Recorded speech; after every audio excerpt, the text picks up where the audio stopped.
Segundo Marshall Rosenberg, no seu livro Vivendo uma Comunicação Não Violenta, ele salienta que precisamos ter estratégias para ter uma conexão com as pessoas, seja seu marido, seja sua esposa, seja seus filhos, seja as pessoas que você convive, para que você tenha uma comunicação pacífica e eficaz. Como fazer isso? Vamos falar sobre isso?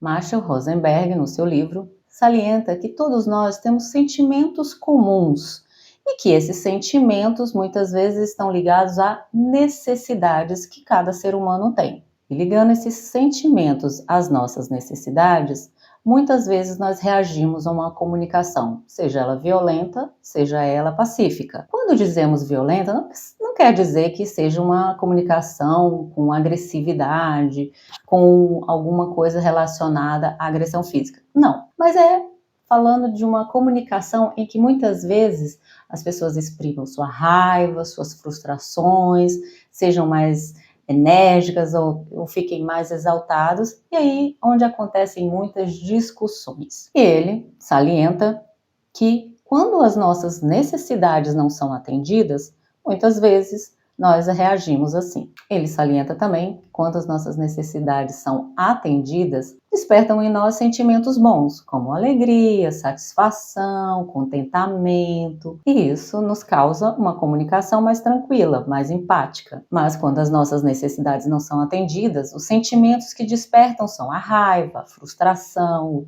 o medo, coisas assim de forma negativa, e muitas vezes reagimos de uma forma mais violenta na nossa comunicação. Então, o autor, ele então nomeou que nós precisamos ter necessidades básicas atendidas, todos nós seres humanos, né?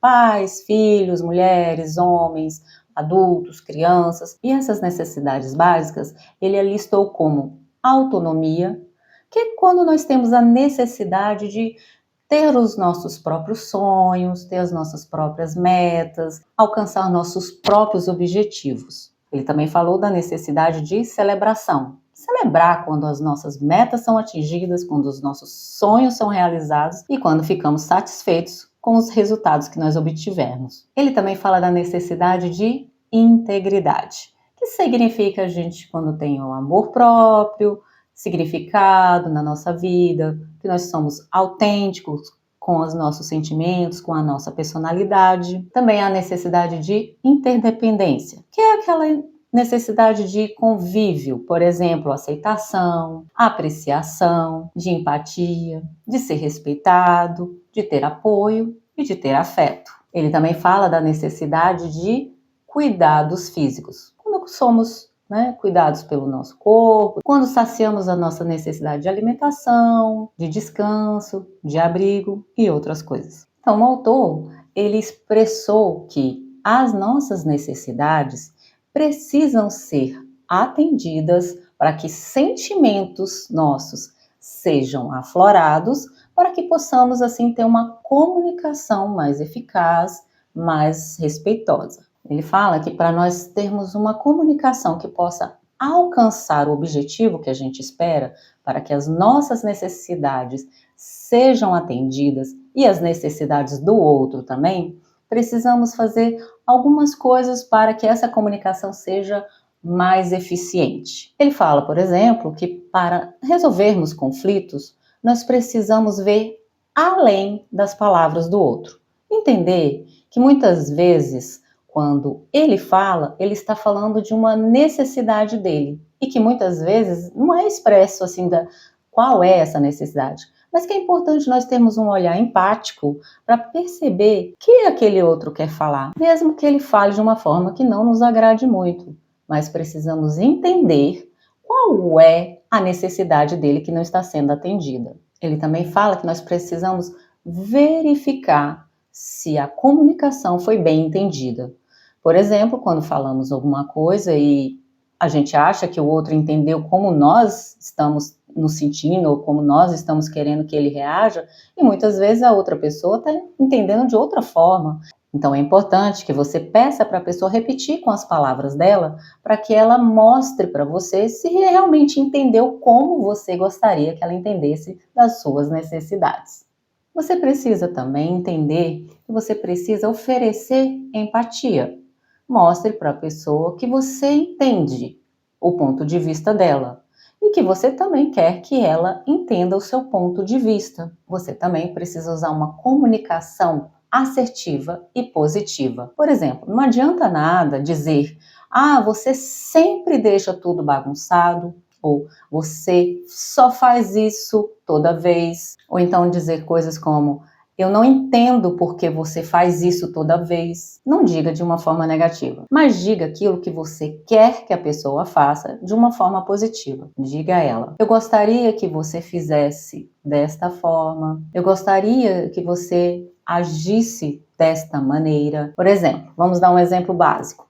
O marido deixa a toalha molhada em cima da cama. Você não vai dizer: "Você nunca me escuta, você toda vez deixa a toalha molhada em cima da cama". Não, diga: "Eu gostaria que você não deixasse mais a toalha molhada em cima da cama". Ou: "Me ajudaria muito se você, após tomar banho, estendesse a toalha no varal". Diga de uma forma assertiva, de uma forma direta, para que a pessoa veja qual é a sua necessidade para ser atendida. Ou também, vamos dizer, o marido quer que a esposa não se atrase para algum evento. Então, não dizer: "Ah, você sempre está atrasada", você, né, de uma forma que muitas vezes causa mais irritação e mais discussões. Então diga: "Eu gostaria de chegar cedo no local. Será que poderíamos nos arrumar mais cedo?". Pergunte assim, que será mais fácil a sua necessidade de chegar cedo ser atendida. Ou também com os filhos. Às vezes os filhos deixam as coisas espalhadas, brinquedos espalhados, e você diz: "Vocês sempre deixam isso espalhado". É melhor você dizer a sua necessidade. Você pode dizer: "Eu preciso que vocês arrumem toda essa bagunça, guardem todos os brinquedos para que a sala fique limpa e arrumada". Isso vale até quando falamos com nós mesmos. Se você diz de uma forma negativa: "Eu nunca consigo fazer isso", ou "Eu não gosto de fazer aquilo", "Ai, como é difícil fazer aquilo tudo", então realmente vai ser difícil para você ter as suas necessidades atendidas. É melhor que você diga de uma forma mais positiva, até mesmo para vocês. E depois de você aplicar todas essas estratégias para fazer uma comunicação não violenta, quer dizer, uma comunicação pacífica e eficaz, você precisa exercer também o respeito.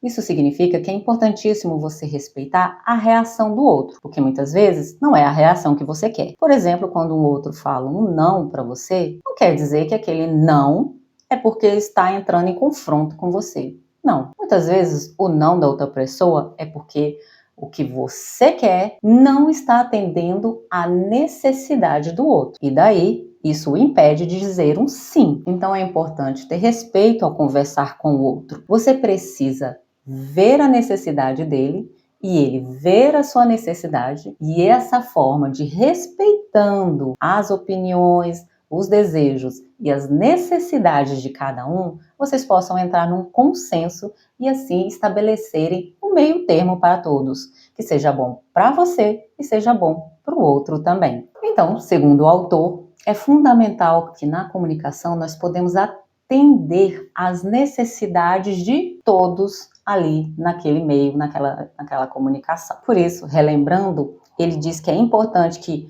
ambos expressem as suas próprias necessidades, que ouçam o lado do outro e depois procurem estratégias para ter uma comunicação clara e eficaz e mantendo o respeito. E aí, vocês em família, têm uma comunicação não violenta? Precisa de mais dicas? Comente aqui, comunicação, que daí farei um outro vídeo falando de outras estratégias que esse livro traz de como ter uma comunicação não violenta. E nos vemos na próxima. Tchau, tchau!